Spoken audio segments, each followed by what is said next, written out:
Hi, I hope you're well today. Today I want to describe to you a typical social event sober. And in this case, I went to visit my sister and her family one evening, and we went to see an outdoor theatre performance. And I just want to talk you through how a typical sober evening when you're socialising with friends or family, how it goes and how it compares now that it's easy, automatic, and effortless with how it used to be when I first stopped drinking. So, the first thing to say is I had a brilliant time, as with all of my socializing, social events, entertaining, meetups, gatherings with family and friends.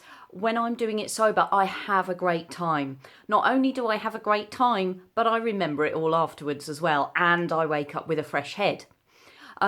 So the way the evening played out was that I drove for an hour and a half to get to my sister's house. She lives in Norfolk in the UK.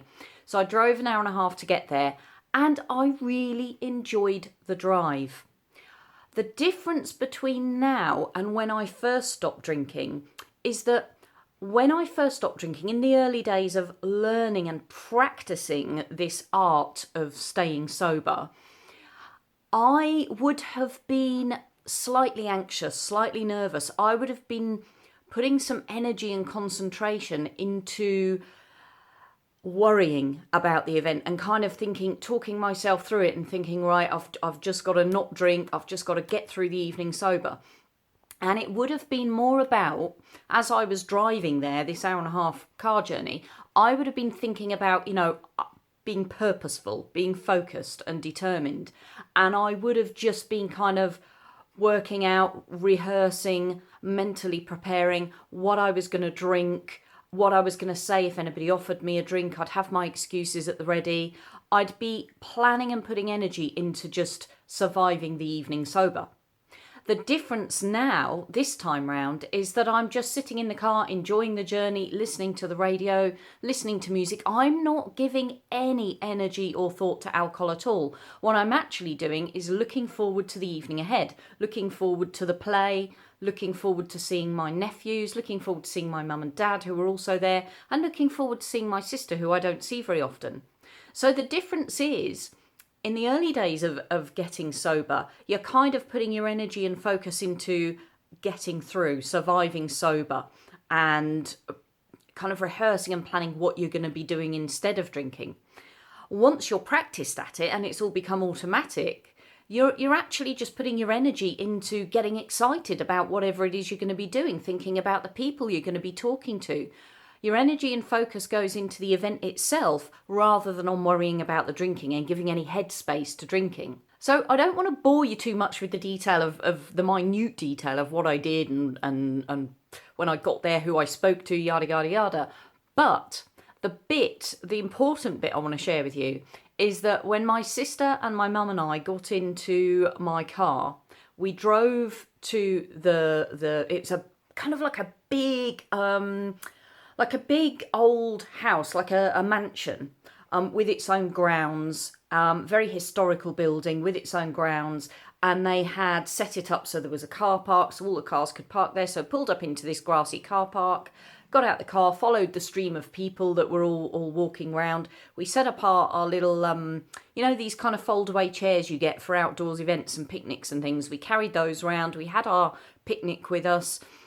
And we got the chairs sorted and we sat there and we just caught up. We just had a natter, we had a conversation, we were catching up about things, had a bit of a laugh, and we were watching all the actors busily preparing the stage, getting the stage ready in their costumes, and kind of just having a laugh along with them. They were kind of geeing the audience up and getting us kind of ready for the performance, with a bit of humour and a bit of interaction, and we kind of engaged with that a bit. And I noticed that there was a bar and that there were a lot of people that had come like us and were setting up their picnics and their chairs, and they were walking along to the bar and getting themselves beers or wines. Now, again, major difference between the early days of getting sober and when you're living your life, effortlessly sober because you've had so much practice at it, is that I don't bat an eyelid when I'm seeing other people getting drinks. I'm not batting an eyelid or giving energy or thought or attention to the fact there's a bar there at all.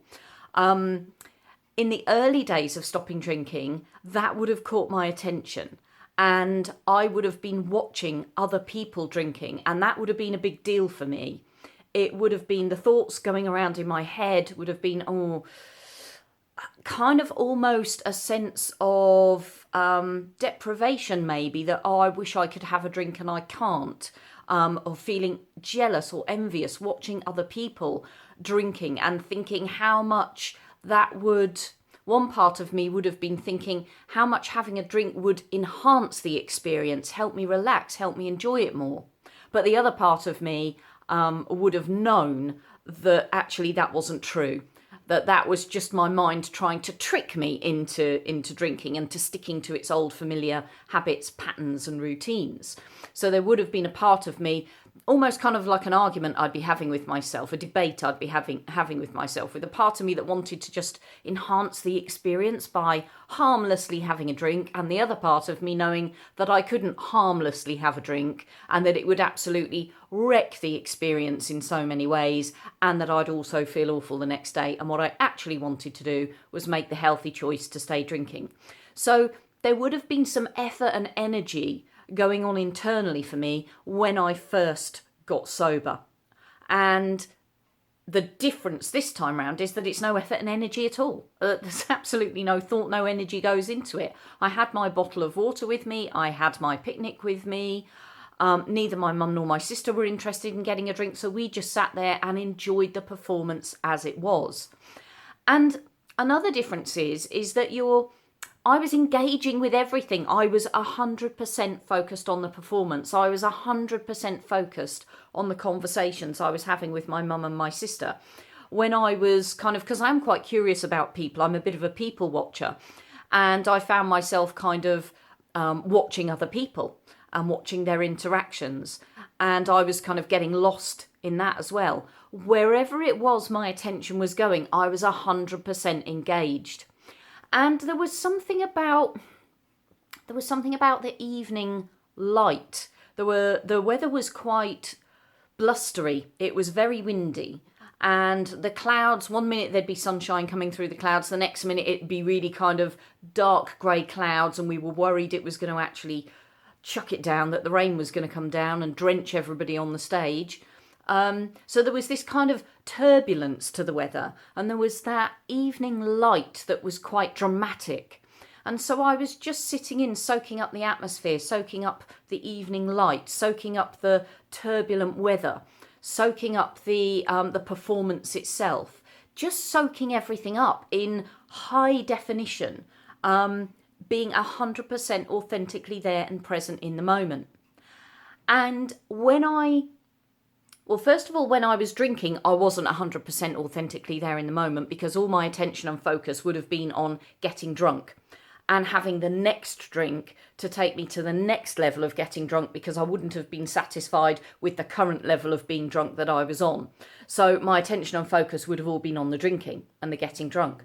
In the early days of getting sober, my attention and focus was on just staying sober and just making sure that I concentrated on drinking my water or my herbal tea or my tonic water or whatever it was I was drinking, and just allowing any thoughts about drinking and wanting to drink, feelings about wanting to drink, just letting them pass through me. And that's what my energy and concentration would have been on.